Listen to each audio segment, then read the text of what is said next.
এবার অন্তত জাতীয় নির্বাচন কমিশনকে নিরপেক্ষ এবং স্বাধীন সংস্থা হিসেবে স্বীকার করে নিক তৃণমূল কংগ্রেস। কারণ তৃণমূল কংগ্রেসের অভিযোগের ভিত্তিতে তমলুক আসনের বিজেপি প্রার্থী হাইকোর্টের অবসরপ্রাপ্ত বিচারপতি অভিজিৎ গঙ্গোপাধ্যায়কে 24 ঘন্টার জন্য সমস্ত রকম নির্বাচনী প্রচার থেকে নির্বাসিত করেছে দেশের নির্বাচন কমিশন। অভিজিৎ গঙ্গোপাধ্যায় কি বলেছিলেন?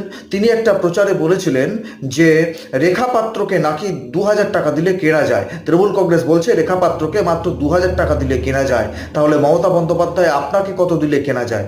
কারণ 8 লক্ষ টাকা আপনাকে দিলে চাকরি হয়ে যায়, 10 লক্ষ টাকা দিলে রেশন হাওয়া হয়ে যায়। তাহলে আপনার দাম কি 10 লক্ষ টাকা? এই প্রশ্ন করার জন্য অভিজিৎ গঙ্গোপাধ্যায়ের বিরুদ্ধে নির্বাচন কমিশনে অভিযোগ করেছিল তৃণমূল কংগ্রেস, এবং তাদের সেই অভিযোগ শোকজের জবাবও দিয়েছিলেন অভিজিৎ গঙ্গোপাধ্যায়। তারপরেও জবাবে সন্তুষ্ট না হওয়ার কারণে তাকে 24 ঘন্টার জন্য সমস্ত রকম নির্বাচনী প্রচার থেকে নির্বাসিত করেছে জাতীয় নির্বাচন কমিশন। কি তৃণমূল নির্বাচন